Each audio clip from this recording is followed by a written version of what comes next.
내가 은혜 베풀 때에 너에게 듣고 구원의 날에 너를 도왔다 하셨으니 보라 지금은 은혜 받을 만한 때요 보라 지금은 구원의 날이로다.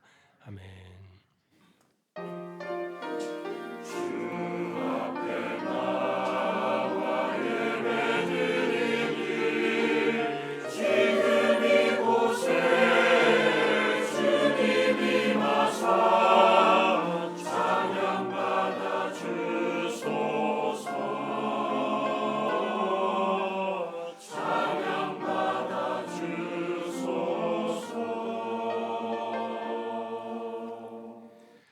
하나님 감사합니다. 주님의 날을 주셨습니다.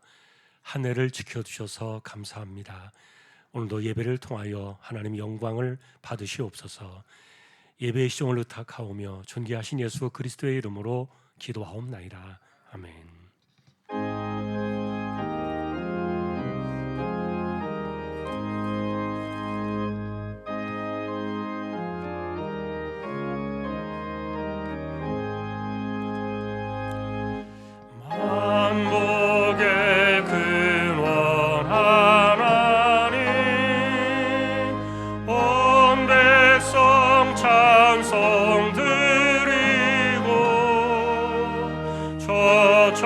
천사여 찬송하세.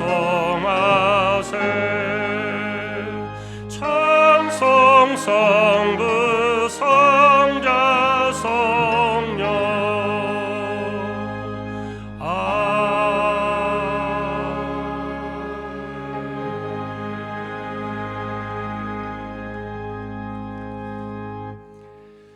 전능하사 천지를 만드신 하나님 아버지를 내가 믿사오며 그 외아들 우리 주 예수 그리스도를 믿사오니 이는 성령으로 잉태하사 동정녀 마리아에게 나시고 본디오 빌라도에게 고난을 받으사 십자가에 못 박혀 죽으시고 장사한 지 사흘 만에 죽은 자 가운데서 다시 살아나시며 하늘에 오르사 전능하신 하나님 우편에 앉아 계시다가 저리로서 산 자와 죽은 자를 심판하러 오시리라.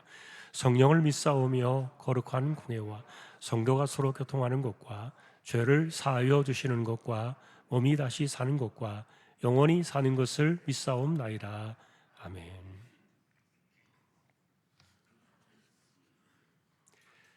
내가 산을 향하여 눈을 들리라. 나의 도움이 어디서 올까? 여호와께서 너를 실족하지 아니하게 하시며 너를 지키시는 이가 졸지 아니하시리로다.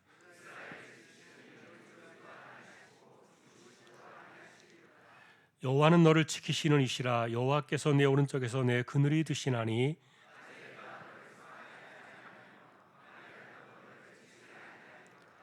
여호와께서 너를 지켜 모든 환난을 면하게 하시며 또 내 영혼을 지키시리로다. 아멘.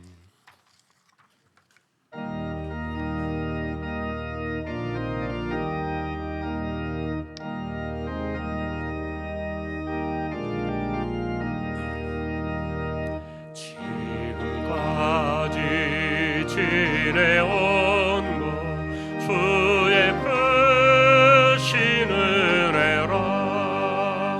한이 없는 주의 사랑 어찌로 말하랴. 자나깨나 주의 손이 항상 살펴주시고 모든 일을 주 안에서 형통하게 하시네. 몸도 마음도 연약하나 세임받아 살았네. 물 붓듯이 부시는 주의 은혜 족하다. 사랑 없는 거리에나 험한 산길에 맬 때 주의 손을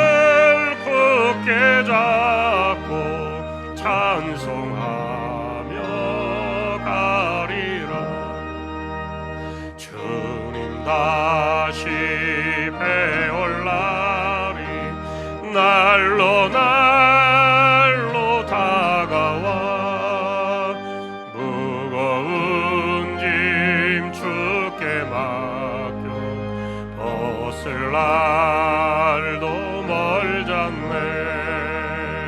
나를 위해 예비하신 고향 집에 돌아가 아버지의 품 안에서 영원토록 살리라.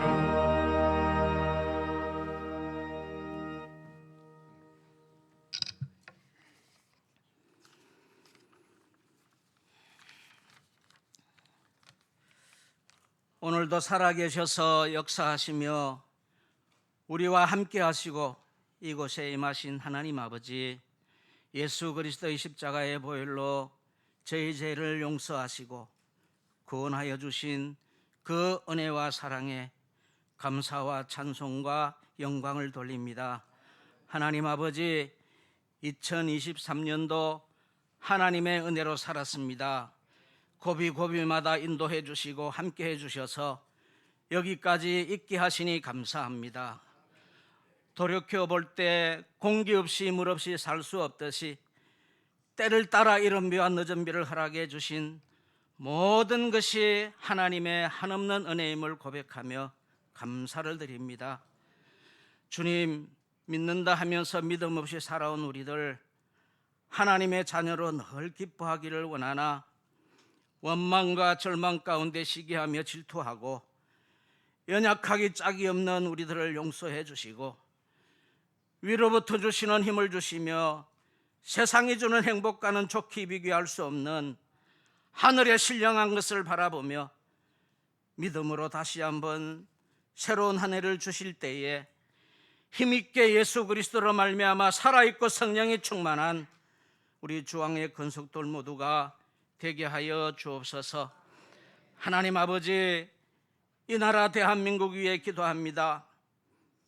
누구도 주목하지 않던 보잘것없던 이 나라를 격동의 큰 현대사를 통하여 세계가 부러워하는 반열일에 세우신 하나님, 그 은혜를 읽고 교만하여 분별력을 잃고 살아가는 이 백성들을 불쌍히 여기시고 이 나라의 사랑과 자비가 충만하게 하시고 분열하고 반목하는 그런 것에 화합과 화평을 허락해 주옵소서. 주님, 여전히 평화를 위협하는 북한과 대치에 있는 이 나라 북한의 동포들을 긍휼히 여기시고 하나님의 은혜로 이 땅에 주님의 공여가 넘쳐나게 하옵소서. 말씀을 증거하실 목사님 붙들어 주옵소서. 선포되는 말씀을 통하여 모든 성도가 깨어 일어나 기도하게 하시고 영적인 무력함을 버리고 선제적인 공격을 통하여 모든 어두움 세력을 물리치게 하시고 마음이 아픈 자와 육신이 병든 자가 회복되고 치유되는 예배의 시간이 되게 하여 주옵소서. 할렐루야 찬양대와 오케스트라 합주단을 통하여 하나님 영광을 받아주시고 우리에게 큰 은혜의 찬양이 되게 하여 주옵시고 보이지 않는 곳에서 봉사하고 섬기며 일하는 자들에게 복을 내려 주옵시고 이번 예배사를 통하여 공동회 가운데 함께 해주시고 하나님이 영광을 받아 주시옵소서. 걸어가신 예수님의 이름으로 기도하옵나이다. 아멘.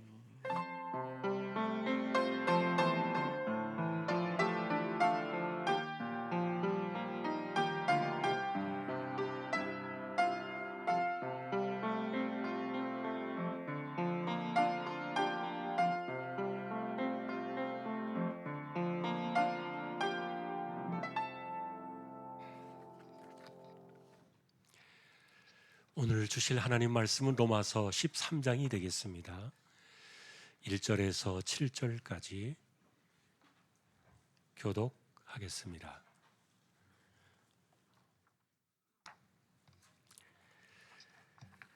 1절을 제가 먼저 보겠습니다. 각 사람은 위에 있는 권세들에게 복종하라.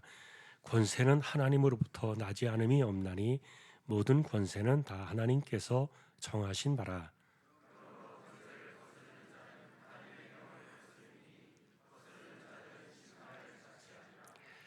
다스리는 자들은 선한 일에 대하여 두려움이 되지 않고 악한 일에 대하여 되나니 내가 권세를 두려워하지 아니하려느냐. 선을 행하라. 그리하면 그에게 칭찬을 받으리라.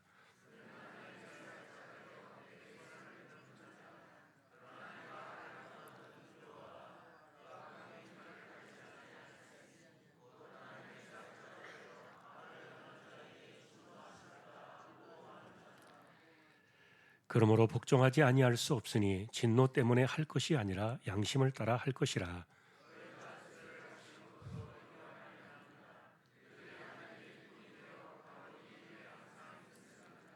같이 하겠습니다.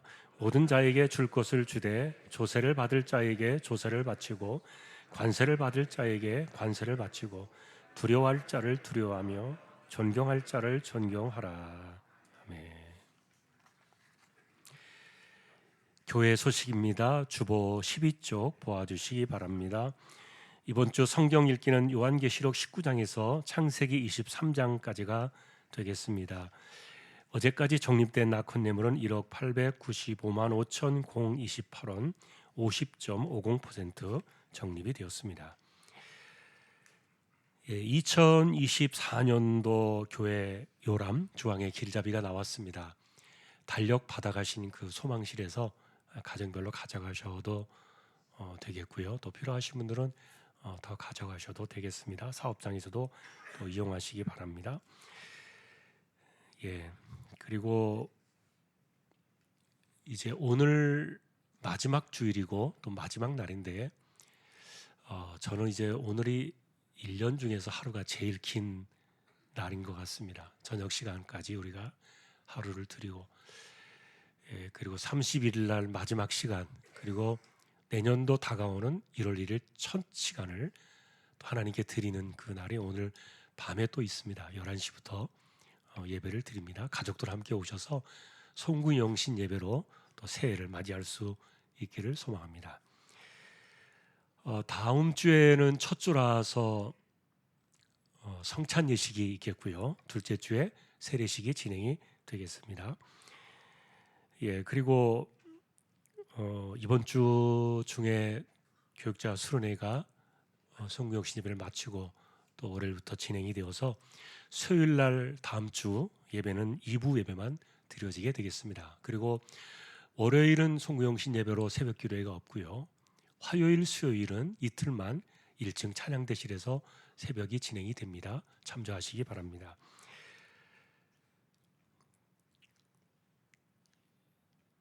그리고 차윤숙 집사님 청소년 2부에 유현서 청년 초등 2부의 교사로 또 섬기시게 되었습니다. 감사합니다.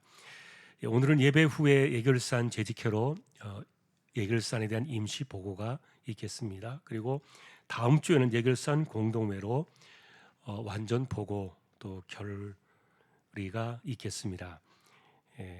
일정 참조하시기 바랍니다. 지난주 중에 박효심 전사님 모친이 소천하셔서 장례가 있었습니다. 또 위로의 교제가 함께할 수 있기를 바랍니다. 오늘 아래 광고는 SM테크 임숙희 집사님 사업장이 소개되었습니다. 또 기도를 부탁드립니다. 다른 소식들은 주보를 보아주시기 바랍니다. 이제 하나님 앞에 예물을 드리는 시간입니다. 정성껏 준비하신 예물을 하나님께 드리겠습니다.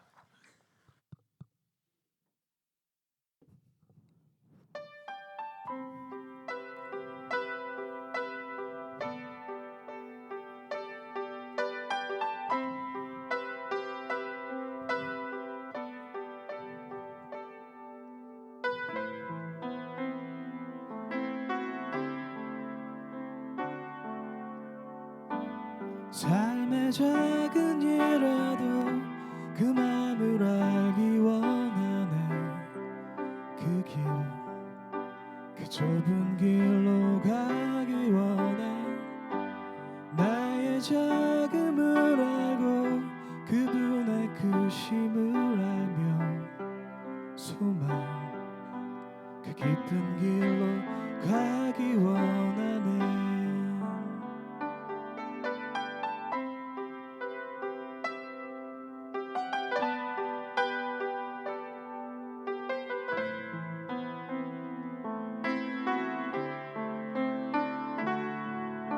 저 높이 솟은 산이 되기보다 여기 오름직한 동산이 되길 내 가는 길만 비추기보다는 누군가의 길을 비춰준다면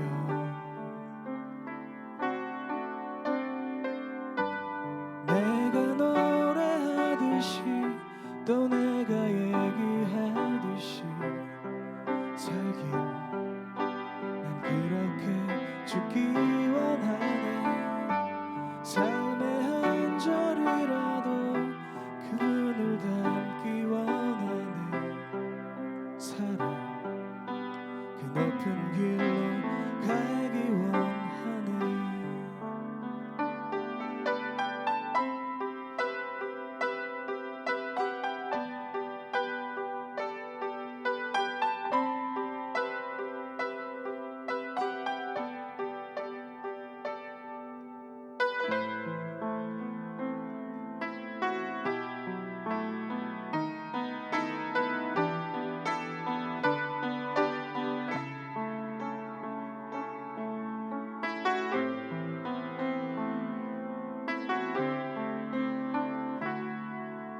저 높이 솟은 산이 되기보다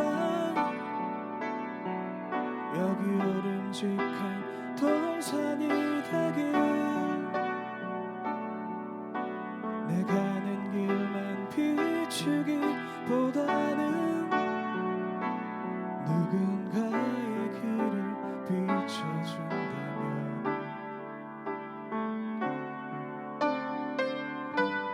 내가 노래하듯이 또 내가 얘기하듯이 살길 난 그렇게 죽기 원하네 삶의 한 절이라도 그분을 닮기 원하네 사랑 그 좁은 길로 가기 원하네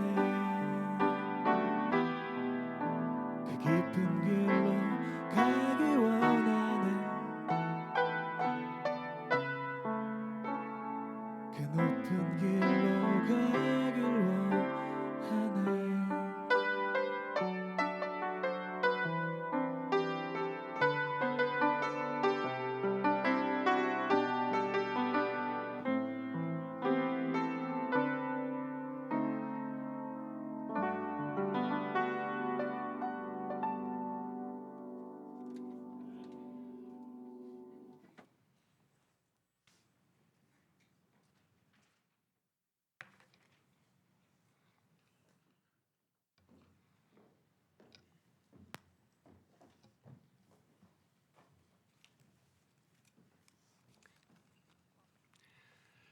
찬양으로 영광을 돌렸습니다. 감사합니다. 우리의 소망이 주님의 길을 따라가고 주님을 닮아가기를 원하는 거룩한 소원이 우리 모두의 것이 되게 하여 주십시오. 한 해를 지켜주심에 감사합니다. 오늘도 믿음으로 하나님의 것을 구별하여 드립니다. 주일헌금 10의 1조입니다.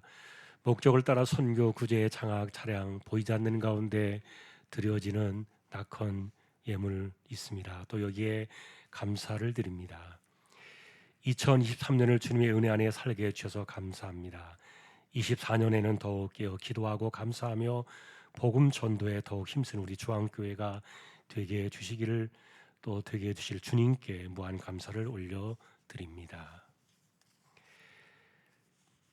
23년도 은혜로 살았습니다. 24년도 소망으로 살게 하옵소서. 한 해 동안 구역 식구들 건강 주셔서 감사합니다. 내년에도 잘 섬기게 하옵소서. 1년 동안 지켜주신 은혜 감사합니다. 하나님 아버지 다은이 어학연수 갈 수 있도록 은혜 베풀어 주심을 참 감사합니다. 언제나 주님과 동행하게 하셔서 감사합니다. 주 예수님의 은혜와 성령님의 도우심과 인도하심이 올 한 해를 행복하게 보낼 수 있게 하신 아버지 하나님께 모든 영광과 감사를 드립니다. 하나님 아버지 한 해 동안 가정을 지켜주심을 감사드립니다. 주님의 은혜로 올 한 해 인도해 주심에 감사합니다. 하나님 은혜에 감사합니다. 오늘 이 시간이 은혜와 구원의 땜을 깊이 깨닫게 하옵소서. 하나님 아버지 감사합니다. 간절한 기도에 귀 기울여 주셔서 아버님이 주님 영접하고 천국으로 인도해 주심에 감사드리며 주의 식사 예물로 드립니다. 하나님의 은혜를 감사합니다. 한 해를 은혜로 살게 하심에 감사드립니다.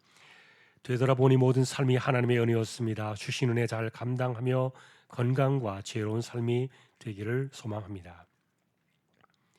올 한 해도 우리 주님 주신 은혜로만 살았습니다. 감사드립니다. 항상 기뻐하라, 쉬지 말고 기도하라, 범사에 감사하라. 모든 것이 주님의 은혜였음을 고백하며 늘 감사하는 가정이 되기를 기도합니다. 한 해 동안 지켜주심에 감사드립니다. 나의 질병도 잘 치료해 주시고 건강하게 해주셔서 더욱 감사드립니다. 한 해 동안 감사로 살았습니다. 24년도 주님의 뜻 가운데 거하게 하옵소서. 새로운 차를 구입하게 하신 주님의 은혜에 감사합니다. 주님 건강 축복 주시옵소서. 주님의 은혜 안에 살게 하심을 감사드립니다. 한 해 동안도 저희 가정을 보살피신 주님께 감사드리며 새해를 맞는 가족의 건강의 축복으로 함께 하옵소서. 오늘도 우리의 손길입니다. 중심을 보시는 하나님 감사합니다. 한 해를 은혜로 사는 것처럼 24년도에도 우리의 삶의 현장 마디마디마다 하나님의 손길이 함께하고 붙드심의 은혜로 또 힘있게 살아가기를 소망하는 저희들 모두 되게 하시고 드려진 손길 위에 하나님께서 은혜와 복을 더하여 주옵소서. 존귀하신 예수 그리스도의 이름으로 감사하며 기도 올리옵나이다. 아멘.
할렐루야. 하나님 감사합니다. 찬양으로 섬겼습니다. 한 해를 섬기게 하셔서 감사합니다. 새해에도 하나님께서 찬양을 통하여 영광을 받으시옵소서. 말씀을 듣는 시간입니다. 부족한 종과 저희 모두에게 말씀으로 충만하게 임재하여 주십시오. 존귀하신 예수님의 이름으로 기도합니다. 아멘. 평안하셨습니까? 오늘도 말씀 앞에 서게 된 저와 여러분들에게 주님의 평강이 함께 하시기를 예수님의 이름으로 축복합니다. 지난주까지 저희는 성령의 길에 관련된 로마서 12장까지 보았습니다. 그럼 그것으로 성령의 길은 끝인가? 아닙니다. 마지막 로마서의 뒷부분은 성령의 길에 관한 바울 사도의 계속된 가르침이 나옵니다. 오늘은 12장을 넘어서 이제 13장으로 들어오게 되었는데, 우리가 오늘 보신 본문은 갑자기 세상 권세에 대한 내용이 툭 튀어나오다 보니까 이것이 왜 갑자기 튀어나왔을까? 이거 혹시 다른 이야기 아니야? 이렇게 보시는 분들도 있었습니다. 자, 그러나 여러분, 우리는 성령의 길이 뭐냐에 대한 첫 이정표와 방향을 12장부터 보기 시작했습니다. 여러분, 성령의 길이라는 것이 뭐냐? 나의 인생을 산제물로 드리는 영적인 예배다. 그러면서 그것은 이 세대를 본받지 않고 오직 마음으로 변화를 받아, 새롭게 변화를 받아서 하나님의 선하시고 기뻐하시고 온전하신 뜻이 무엇인지 분별하는 것이다. 바울 사도가 가르쳐준 이 성령의 길에 대한 방향성, 이정표죠. 이것을 우리는 좀 더 깊이 있게 이해하기 위해서 바울이 가르쳐준 대로 육신의 길과 성령의 길, 이렇게 간단한 단어로 우리는 이 특징들을 살펴보았습니다. 여러분, 이 세대를 본받고 이 세상을 따라가는 것이 육신의 길이다, 그렇게 우리가 보았는데, 그런데 육신의 길이라는 특징을 여러분 기억하실 겁니다. 한마디로 말하면 내가 내 인생의 주인인 겁니다. 그래서 내 인생은 내가 생겨난 대로 사는 겁니다. 이게 육신의 삶입니다. 여러분, 다시 말하면 태어나서 지금까지 내가 세상에서 보았던 대로, 내가 느낀 대로, 내가 세상에서 배운 대로, 그리고 내 몸과 내 성격에 배어있는 그대로 살아가는 것, 이것이 육신의 길인데, 그런데 예전에도 우리가 그 부분을 보았습니다만 사람들은 이렇게 말할 겁니다. 당신이 좋으면 해, 싫으면 그만해도 돼. 남 눈치 보는 세상이 아니야. 남 생각할 필요도 없어. 누가 뭐라고 하든지 너의 생각과 너의 자신이 중요하지 남은 중요하지 않아. 여러분, 이런 말들을 많이 들어오셨을 거예요. 그리고 또 그렇게 배우셨고 또 그렇게 가르치기도 했을 겁니다. 그러나 이것이 대표적인 육신의 길의 표상이에요. 우리 이런 것들을 인본주의요, 자기중심적으로 살아가는, 세상을 따라가는 육신의 삶이라는 것을 우리는 바울을 통해서 배우고 있는 겁니다. 반대로 사실 성령의 길이라는 것이 뭐냐? 한마디로 말하면 하나님의 주권을 따라가는 거예요. 왜냐하면 그분이 내 인생의 주인이시기 때문에, 그리고 주님이 내 인생의 주님이시기 때문에 그 믿음을 가지고 인생을 출발하는 것, 이게 성령의 길에 대한 첫 출발인 겁니다. 그러니 내가 세상에서 얻은 그대로, 내가 태어나서 지금까지 살아온 생년한 그대로 살아가는 것이 아니라 성경으로 우리는 다시 인생을 배웁니다. 그리고 성경을 따라서 우리는 다시 신의 성품을 우리 인생 속에 채워나가는 것이에요. 여러분, 이게 싫으면 그리스도인 그만두어야 돼요. 십자가의 은혜도, 그리고 우리에게 거둬주신 이 영생의 은혜도 좋지만, 그러나 나를 버리고 그리스도 중심의 삶을 살아가라는 것이 너무 싫다. 그러면은 여러분, 신앙 버리면 그럴 수 있어요. 성경에서 내가 인생을 다시 배우고 이것이 싫고, 그리고 그리스도의 길을 따라가라는 이 방식을 배우는 것이 싫어서, 그래서 주님을 닮아가는, 신의 성품을 닮아가는 이 성령의 길을 내가 원치 않는다면 여러분, 십자가 져버리면 그만일 거예요. 자, 그런데 여러분, 사실은 이것보다 더 골치 아픈 것이 있어요. 내가 어떻게 믿음을 버려? 내가 어떻게 십자가를 버려? 나는 못 버려. 그런데 문제는 성령의 길을 거부하는 겁니다. 믿음은 지키겠지만 여전히 육신으로 살기를 고집하는 이런 이중적인 그리스도인의 모습이 사실은 가장 골치 아파요.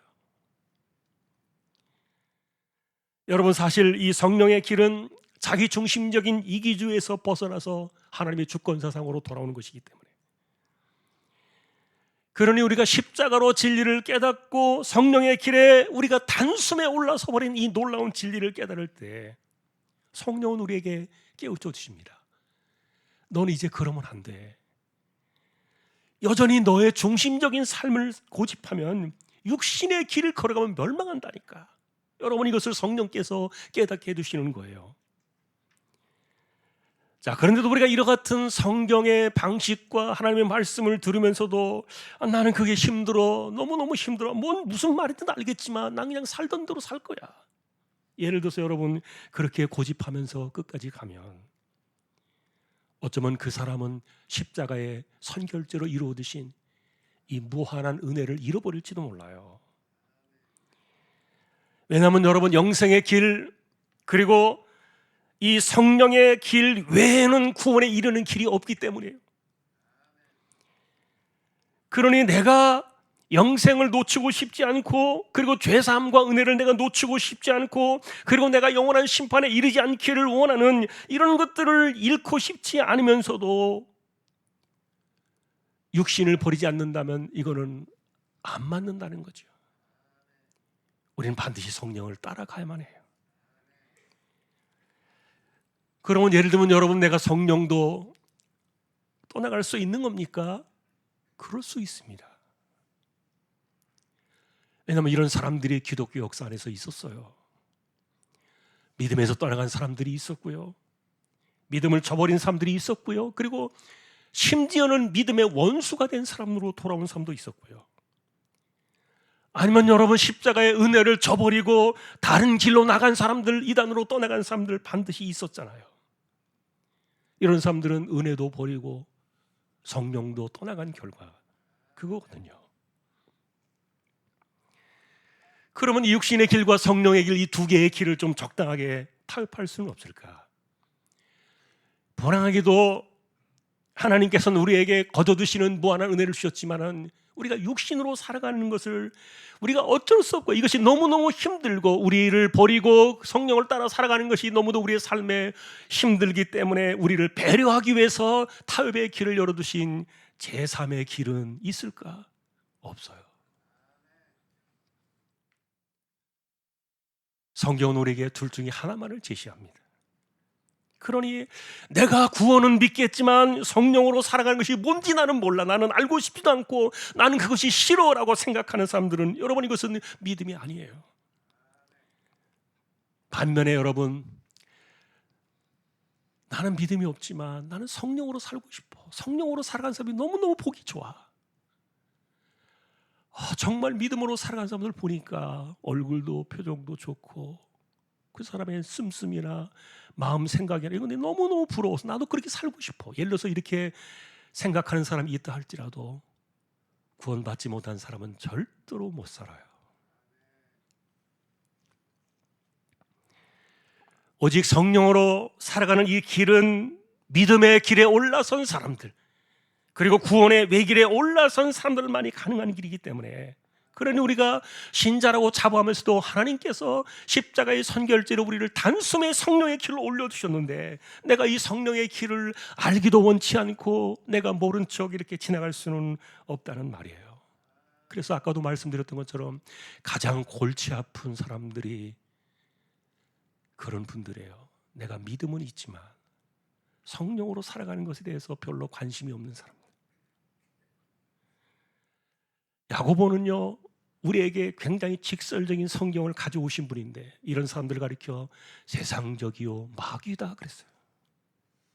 그리고 그것이 하나님과 원수가 되는 것을 당신은 모르느냐 이렇게 도전을 했는데,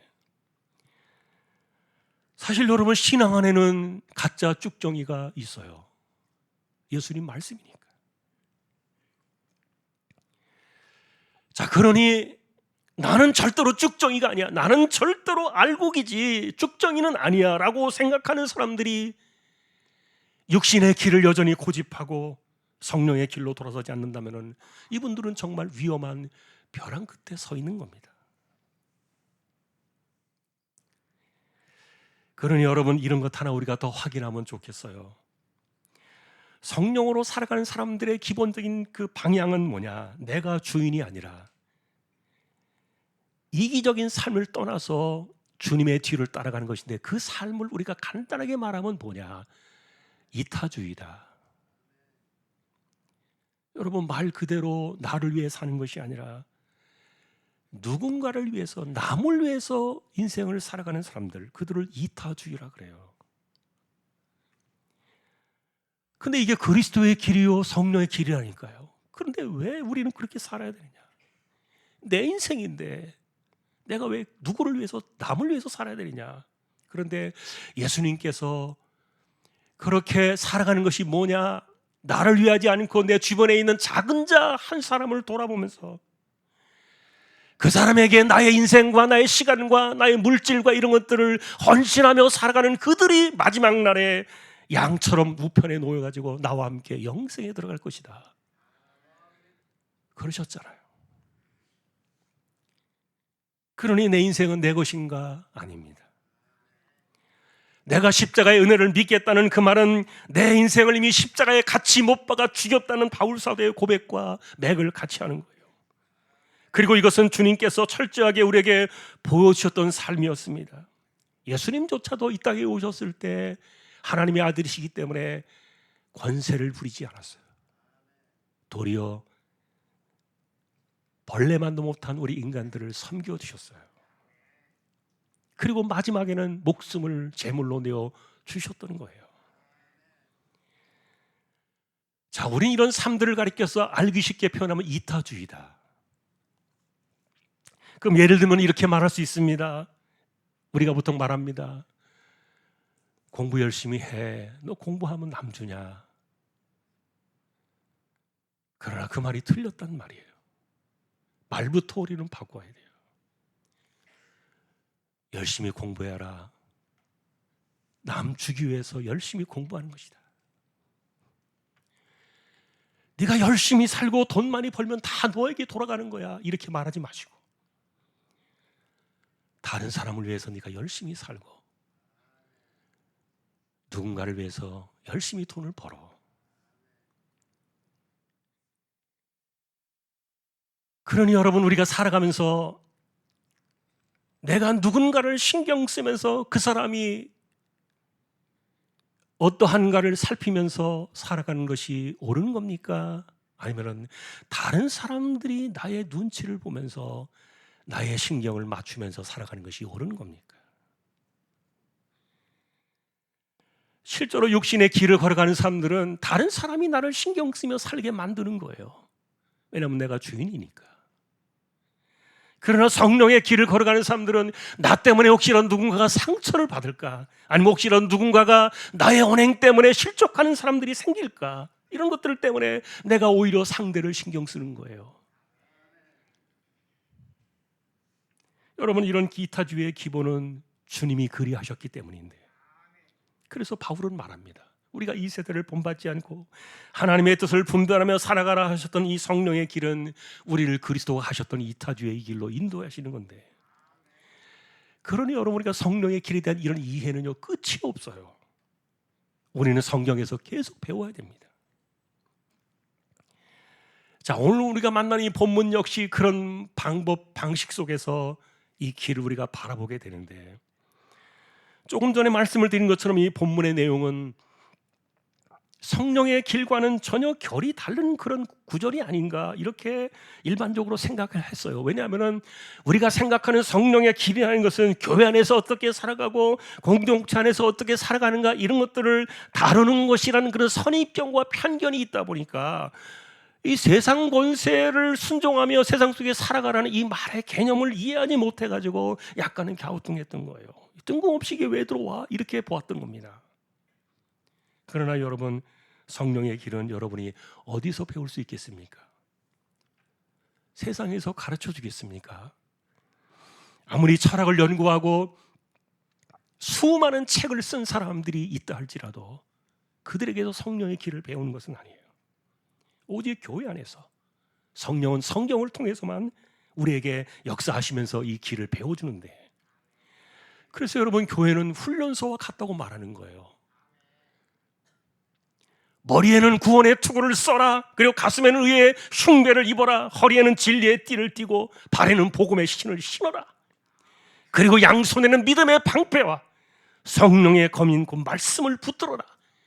여러분, 이런 것들을, 이 전신갑주를 가르쳐주는 것이 어디입니까? 교회에서 하는 거예요. 그리고 이 교회의 감독자가 바로 성령이 되셔가지고 이 모든 훈련을 교회에서 시키시는데, 자, 그러니 우리는 교회에서 사실 이와 같은 성경을 통해서 훈련을 받고 성령의 길을 통해서 깨달음을 얻어가지고 이것을 가지고 세상에서 나가서 그대로 사는 거예요. 자, 그런데 우리가 주의해야 될 것이 있겠죠. 왜냐하면 세상 것이 거꾸로 교회로 흘러들어오는 역현상의 물결. 우리는 이런 것들을 인본주의요, 세속주의요, 물질 만능주의요 이런 것들로 거창하게 이야기하지만 사실은 가장 무서운 인본주의 그리고 역현상의 이 물결 가운데 제일 무서운 것은요, 그런 것들보다도 세속에 물들어 있는 나의 모습을 버리지 않고 내 것 그대로 교회 안에서 살려고 하는 것이 더 무서운 거예요. 여러분, 교회는 죄인들을 용서합니다. 그가 어떤 삶을 살아왔든지 무슨 죄를 지었든지 그가 어떤 인생이었든지 간에 모두가 다 십자가의 선결제연으로 용서받지 못할 죄는 없어요. 그러나 이렇게 무한한 용서의 강물처럼 흘러내려가는 이런 그 성령의 역사하심이 있을지라도 우리가 육신을 따라서 죄성으로 살아가는 것을 방치하지 않는, 방치할 수 없는, 이것이 바로 교회이기 때문에. 그래서 여러분, 실제로 우리가 하나님 앞에 나왔을 때 우리의 죄를 회개하고 하는 것은 내가 구원받기 위해서 회개하는 것이 아니라 내가 죄성으로 살아오고 육신으로 살아오고 성령으로 살아오지 못한 것에 대한 그것을 우리가 회개하는 거예요. 그러니 교회는 성령으로 하여금 성경을 우리에게 주실 때마다 내가 육신으로 살아왔던 그것을 아주 예리한 칼로 찢어 쪼개면서 우리 자신을 보게 하고 회개하게 만들고, 그리고 성경을 통해서 내가 다시 배우고 인생을 배우고 그리고 성령의 길을 따라가면서 그리스도의 성품을 닮아가는 이런 훈련을 시켜가지고 그래서 세상으로 내보내는 건데, 그러니까 여러분, 교회는 이 교회 안에서는요, 누가 더 빛이 나는가, 누가 더 높고 누가 더 훌륭한가 이런 것들을 재고 따지는 것이 아니에요. 교회는 그저 그리스도의 몸을 세우기 위하여 충성하는 곳이지, 내가 이름을 내고 내 얼굴을 내고 그리고 내가 얼마나 빛나는 빛인가를 인정받기 위해서 고개를 드는 곳이 절대로 아니에요. 여러분, 우리는 그런 말씀들이 오늘 본문 속에서 바울 사도의 가르침 속에 녹아나옵니다. 자, 그래서 우리는 성령의 길에 대한 이 세상 권세를 바라보는 이런 관점을 통해서 또 하나 이해를 넓혀주고 있는데, 사실 이 본문의 내용을 잘 보시면은 그 당시에 세상 나라였던 로마에다가 세금을 바치는 것이 옳은가 그른가에 대한 논란이 있었는데 바울은 거기에 대한 명확한 답을 내려준 겁니다. 당시에 로마 정부는요, 교회를 핍박하고 많은 성도들을 죽였습니다. 그리고 순교자의 피가 가장 많이 흐른 때라고 해도 과언이 아닐 정도로 수많은 분들이 죽었습니다.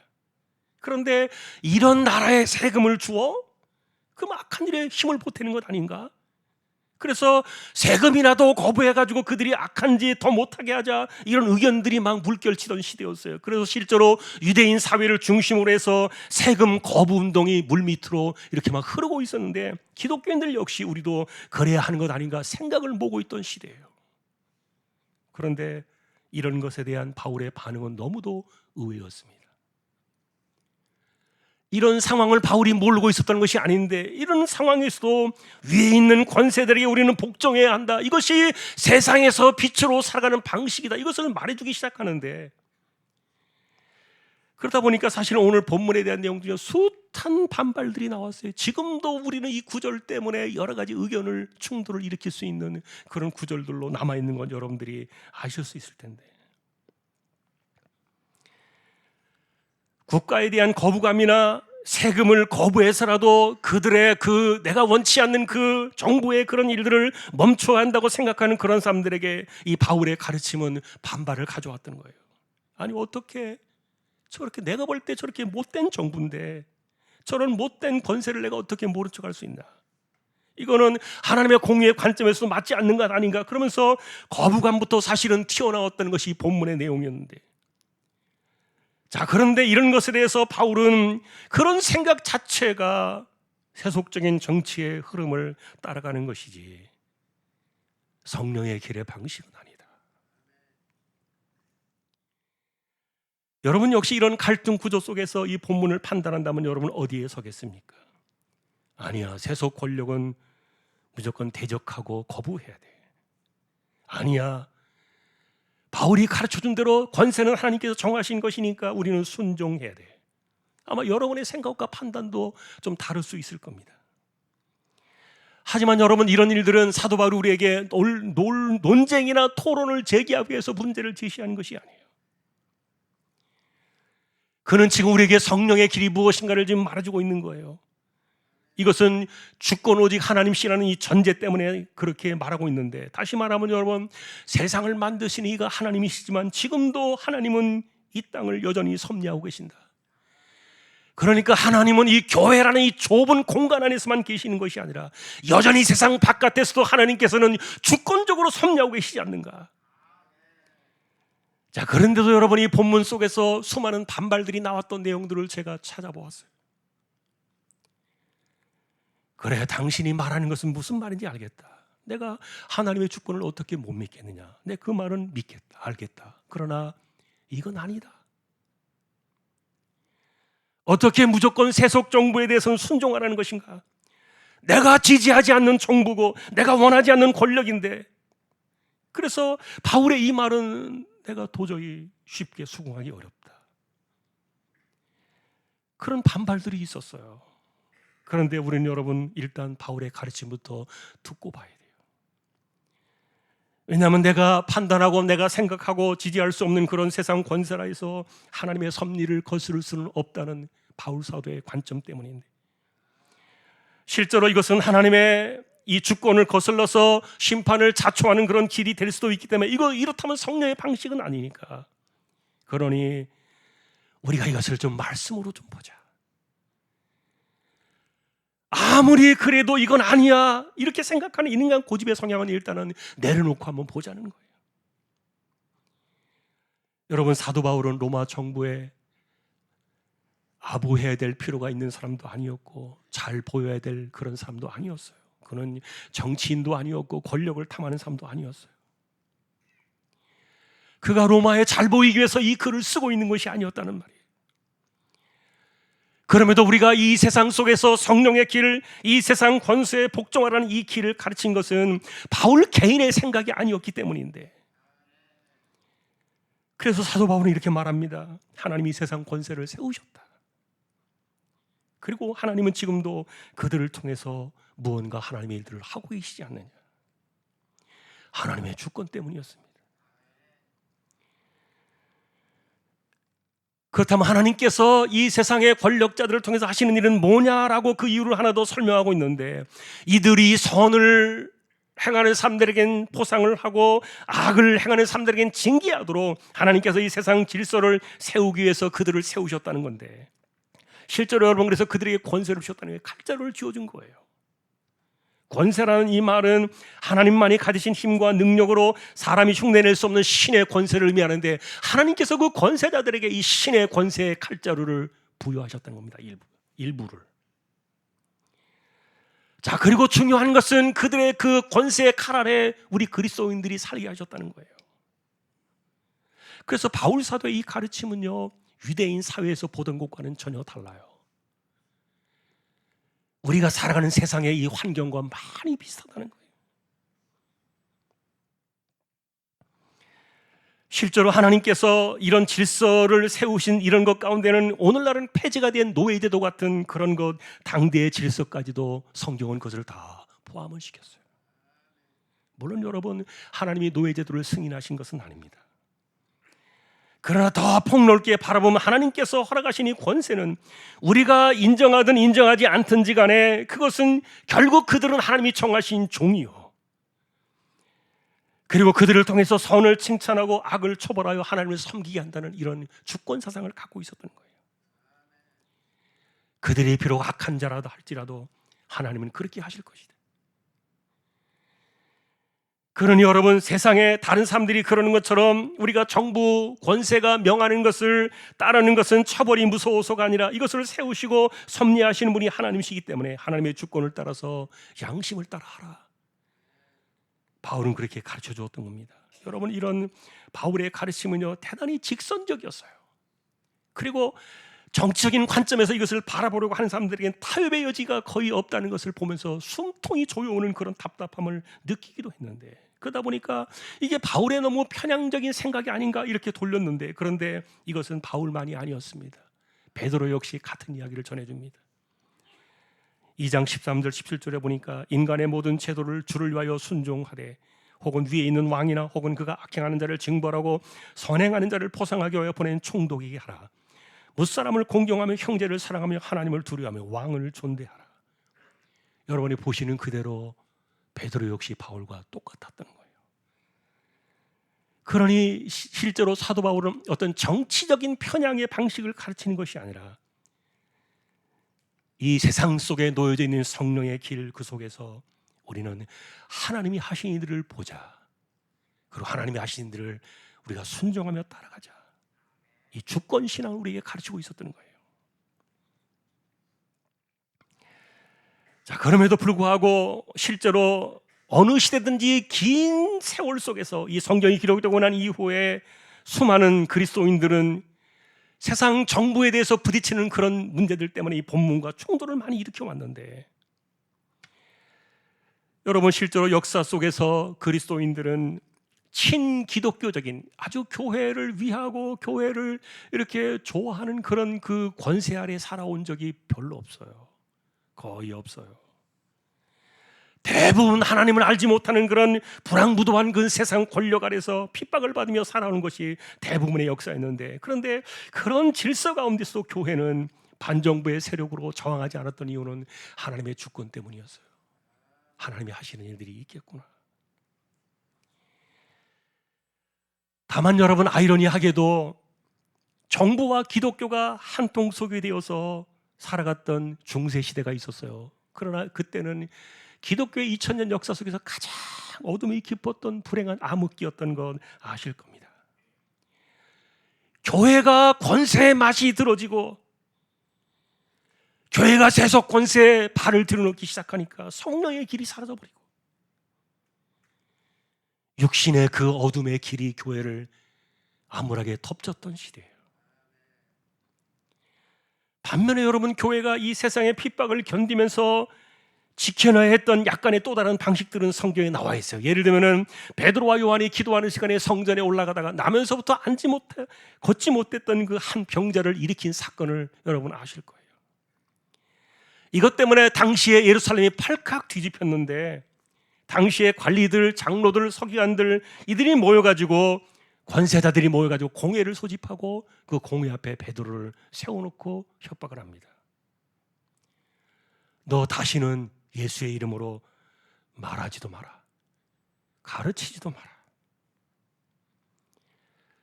그런데 이렇게 협박하는 그 권세에 대해서, 예, 알겠습니다, 다시는 내가 예수의 이름으로 어떤 것도 하지 않겠습니다. 베드로는 그렇게 말하지 않았습니다.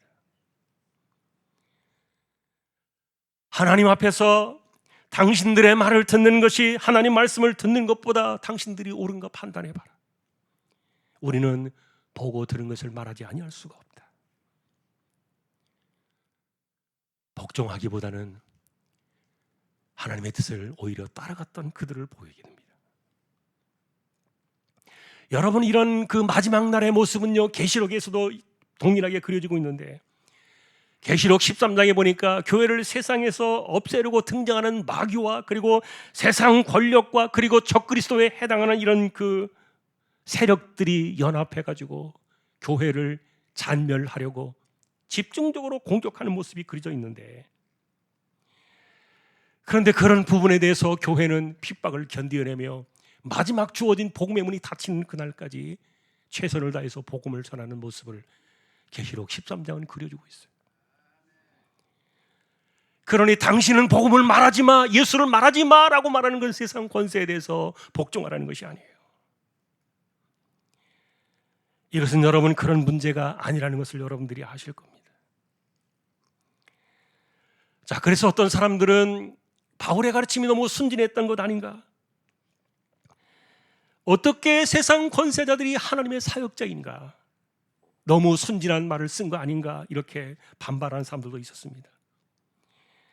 하나님의 사역자는 악을 행하는 자에게 진노하고 선을 행하는 자에게 포성하는 사람이라는 의미를 갖고 있었는데, 그래서 사도 바울은 말하기를 그리스도인들이 선한 길로 가면 정부를 두려워할 필요가 없지 않느냐, 그런데 왜 이런 것에 대해서 반발하느냐, 이렇게 바울이 말했던 거예요.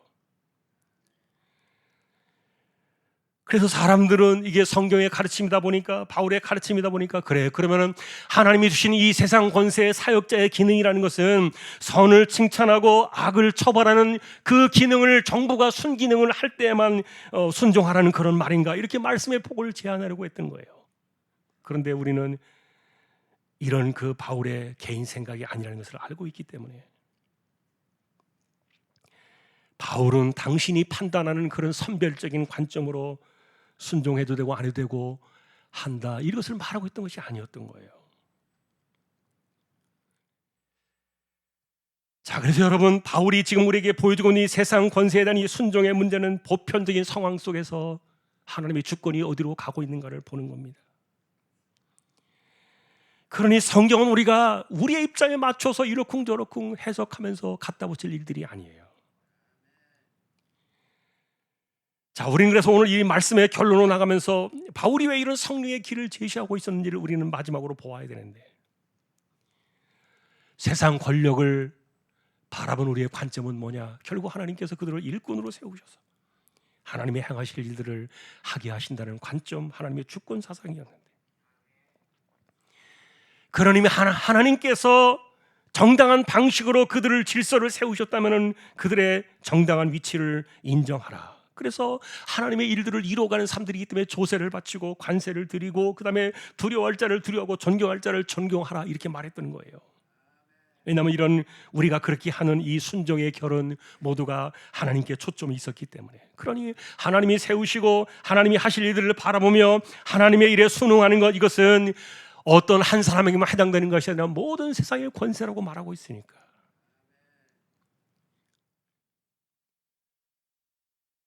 자, 오늘의 결론은 이렇게 우리가 정리해 볼 수 있는데, 그러나 끝으로 제가 여기에다가 마지막 이의를 하나 더 보완할 것을 넣어 보겠어요.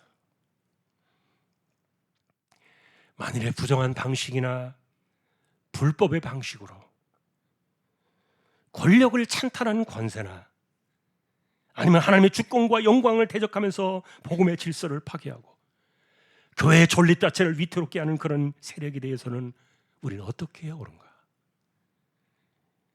그런 경우에라도 순종해야 할까?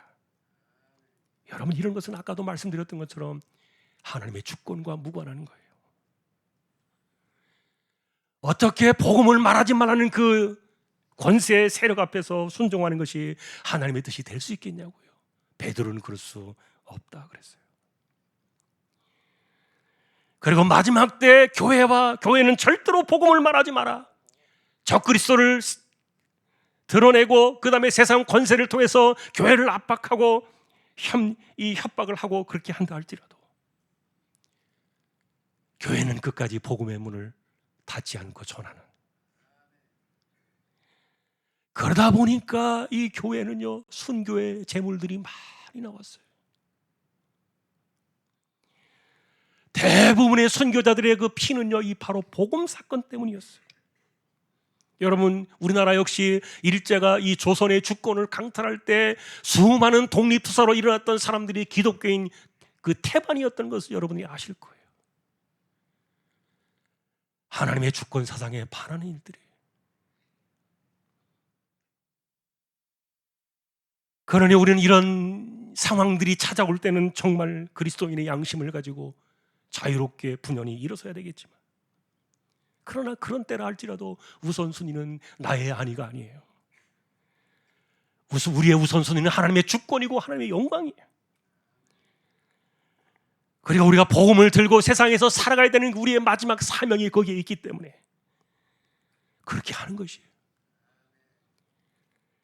결국 여러분이 본문도 세상 권세를 복종하라는 이 기본이 흔들리지 않는 것도 세상은 하나님의 손에 의해서 움직이고 있는, 하나님의 섭리가 교회에만 있는 것이 아니라 불의한 세상 속에서도 하나님의 주권이 있다는 것을 믿어야 한다는 것. 우리가 바라보는 그 길은 그래서 하나님의 주권의 길이 바로 성령의 길이었던 겁니다. 자, 오늘도 우리가 짧은 찬송 하나 찬양하고 결론을 내리겠습니다. 나는 믿음으로 살겠다.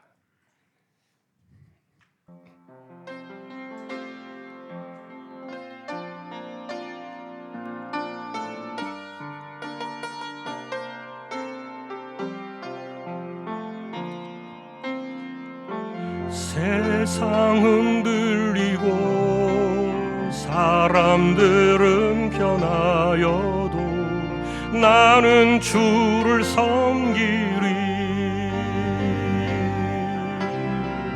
주님의 사랑은 영원히 변하지 않네. 나는 주를 신뢰해. 오직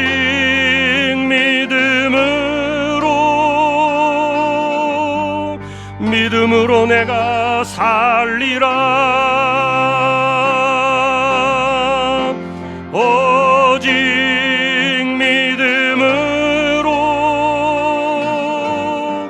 믿음으로 내가 살리라. 믿음 흔들리고 사람들 주를 떠나도 나는 주를 섬기리. 주님의 나라는 영원히 쇠하지 않네. 나는 주를 신뢰해.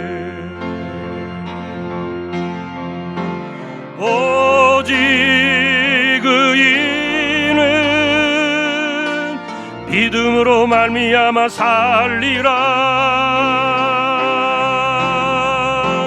오직 의인은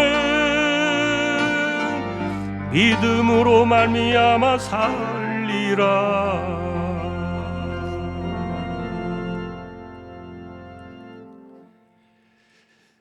결론을 정리하겠습니다. 사실 바울이 말하고 싶었던 것은 성령의 길이 교회 안에서 세상으로 어떻게 뻗어나가고 있는가를 보여주고 싶어서 했습니다. 그것은 우리가 성령의 길이라는 개념이 교회 안에서만 있다는 이런 잘못된 편견을 깨트리는 것이었어요.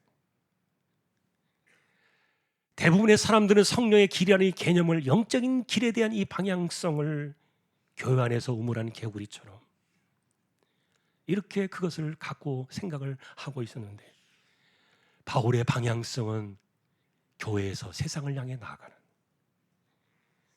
이 하나님의 주권 사상이 어떻게 뻗어나가고 있는가를 그것을 보여주기를 원했던 거예요.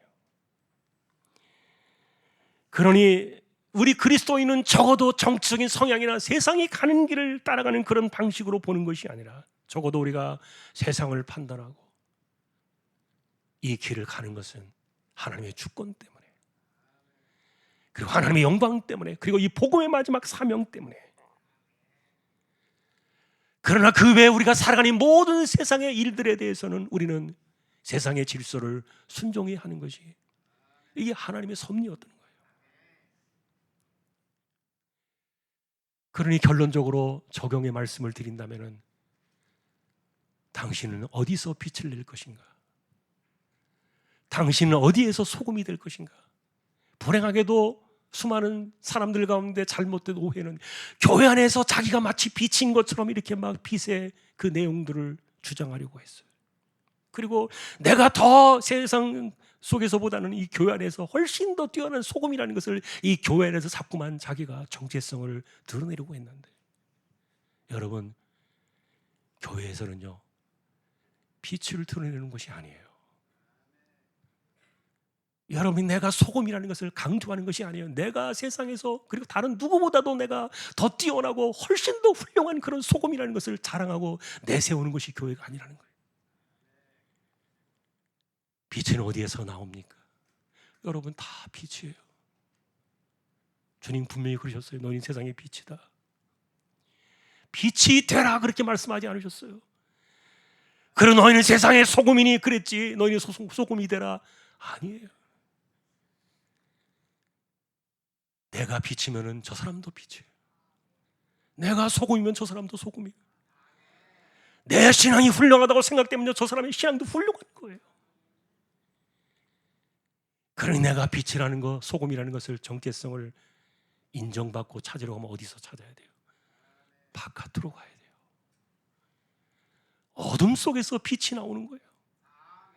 그리고 어둠 속에서 소금의 가치가 진가를 발휘하는 거예요. 그러니 하나님의 주권 사상으로 살아가는 이것을 세상에서 보여라. 우리는 이 관점을 유지해야 돼요. 바울이 말해주고 있었던 이 마지막 이 세상을 향한 이 성령의 길의 방식들이 교회에서 세상으로 뻗어나가는 것들을 보고 있는 거예요. 너무너무 귀한 관점이에요. 우리가 잊어버리면 안 돼요. 그러니 우리는 세상 속에서 내가 정말 빛이구나, 그런 내가 정말 세상에서 소금이구나, 그 정체성의 답을 가지고 와야 돼요.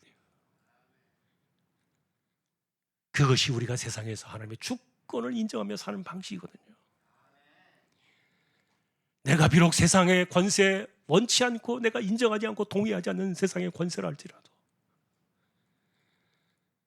내가 거기에 기꺼이 순종하는 이유는 하나님의 주권 때문이고, 그리고 하나님의 영광과 복음을 위해 살아가는 나의 빛의 사명과 나의 소금의 사명 때문에, 그래서 내가 그렇게 사는 거고, 그리할 때 우리는 영혼을 데리고 돌아오는 거예요. 그러니 교회 안에서 예를 들면 여러분 지지고 볶고 싸우고 여기서 뭔가를 해보려고, 여기서 뭔가 뭐 빛을 좀 내가지고 뭐 머리가 되려고 하는 이런 것들은요, 너무너무 슬픈 일이에요. 다 똑같다는 거예요. 다 빛인데 이 환한 빛 가운데 조그마한 빛 한번 비춰보세요. 그게 무슨 빛이 보이겠냐고요. 안 됩니다. 그러나 어둠 속으로 나가시면, 빛이 아닌 세상 속으로 나가시면 여러분의 그 작은 빛이요, 주변을 비출 거예요. 아, 저 사람이 빛이구나, 소금이구나. 사도 바울이 우리에게 지금 이 세상의 이 질서 속에서 우리가 살아가는 이 하나님의 주권에 대한 이 부분을 가르쳐주는 내용들, 우리가 마지막으로 적용을 하고, 하나님, 내년에는 내가 세상으로 나가겠습니다. 내가 내년에는 세상에 나가서 정말 빛이 되고 소금이 되어가지고 그들의 영혼을 내가 주께로 돌아오게 하는, 이 하나님의 주권이 내 삶에 지배하는 이 거룩한 성령의 길의 역사가 더 깊어지는 한 해가 되겠습니다. 하나님의 은혜와 축복이 올 한 해 그리고 내년에도 더 크게 넘쳐날 수 있기를 존귀하신 주님의 이름으로 간절히 축원합니다. 찬송가 379장입니다.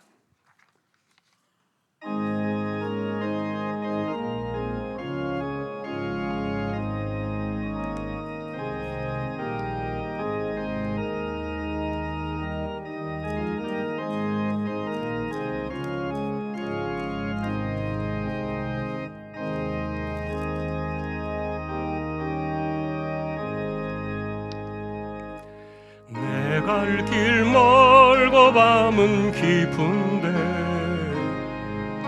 빛 되신 주 저 본향집을 향해 가는 길 비추소서. 내 가는 길 달지 못하나 한 걸음씩 늘 인도하소서. 이전에 방탕하게 지낼 때 교만하여 맘대로 고집하던 이 죄인 사하소서. 내 지은 죄 다 기억 마시고 주 뜻대로 늘 주장하소서.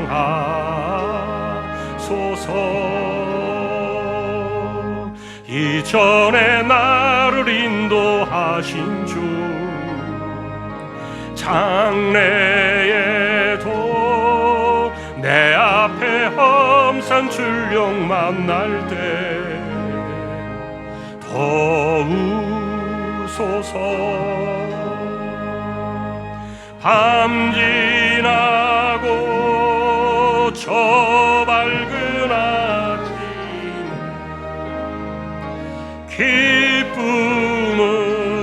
기쁨으로 내 주를 만나리.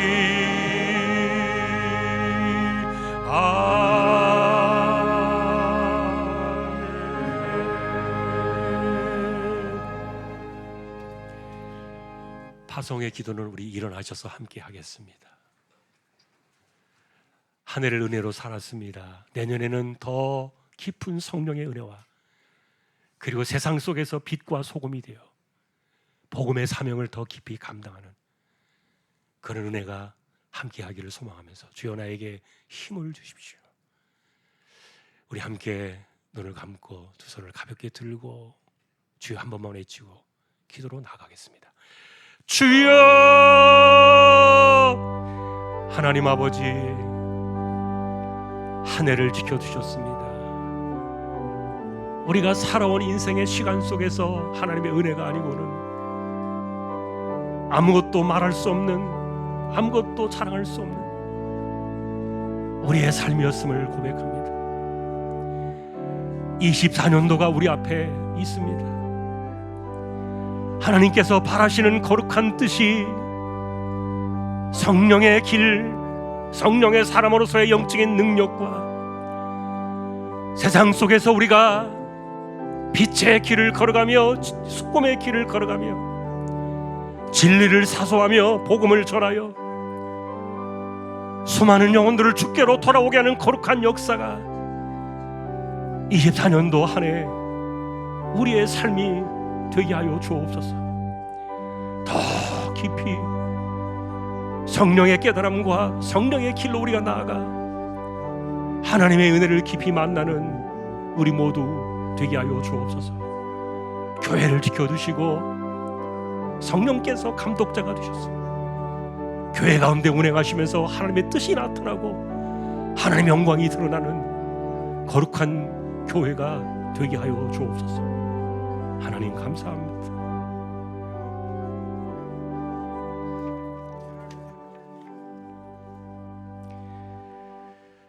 이재용 집사님, 최태경 청년, 신비한 집사님, 조인성 청년, 김하솔 청년, 백경래 집사님, 조말순 집사님, 이들을 의탁합니다. 병원 치료받는 이들, 암 치료하시는 분들, 연약한 이들이 있습니다. 하나님 힘주시고 붙들어 주시고 견딜 수 있는 은혜도 더하여 주십시오. 연세 많으신 분들 기력을 붙들어 두시고 맑은 정신 총기가 흐려지지 않게 하옵소서. 주일학교 젖먹이 어린아이로부터 백발의 노년이 이르기까지 교회에서 성령으로 훈련을 받고 성경으로 우리 인생을 다시 배우고 그리고 성령의 길을 따라가면서 하나님의 주권을 드러내고 하나님의 영광을 나타내며 또한 세상 속에서 빛이 되어지고 소금임을 발견하며 어둠 속에 있는 수많은 영혼들을 주께로 돌아오게 하는 거룩한 등대와 같은 세상 속에서의 삶이 더 깊어질 수 있도록 하나님 은혜를 더하여 주옵소서. 선교지와 개척된 교회와 세우신 주님의 종과 진로를 열어가는 우리 자녀들의 삶을 주장해 주시고 또 특별히 연세 많으신 분들,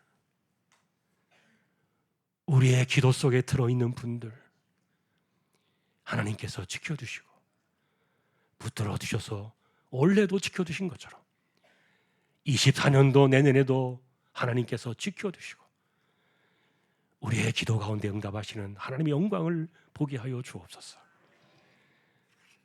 우리로 하여금 세상에서 더 힘있게 성령의 사람으로 살아가게 하시는 존귀하신 우리 주님의 이름으로 간절히 기도하오며 우리에게 십자가의 은혜로 값없이 거둬두신 놀라운 구원의 은총과 하나님 아버지의 놀라우신 사랑과 성령님의 감화, 감동, 위로, 인도, 교통, 충만하심이 성령의 사람으로 하나님의 주권을 따라 세상의 빛이 되어 수많은 영혼들을 주께로 돌아오게 하기를 원하는 우리 모든 심령들, 조항의 가족들 위해 이제로부터 영원까지 함께 있을지어다. 아멘. 이것이 나의 간증이요 이것이 나의 최선일세 나사는 영원 끊임없이 그주를 찬송 그주를 찬송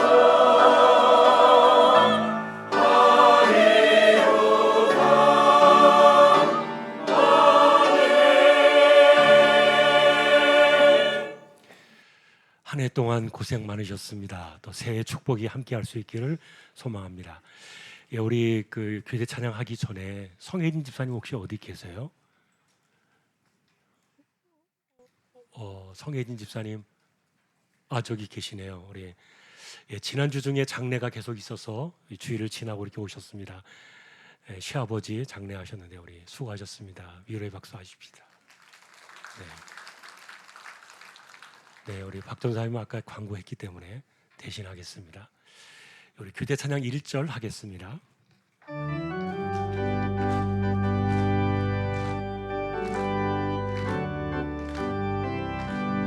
예수 안에서 우리 화목됐네 예수 안에서 우리 화목됐네 하나님의 영광 함께 누릴 소망 있네 예수 안에서 우리 화목됐네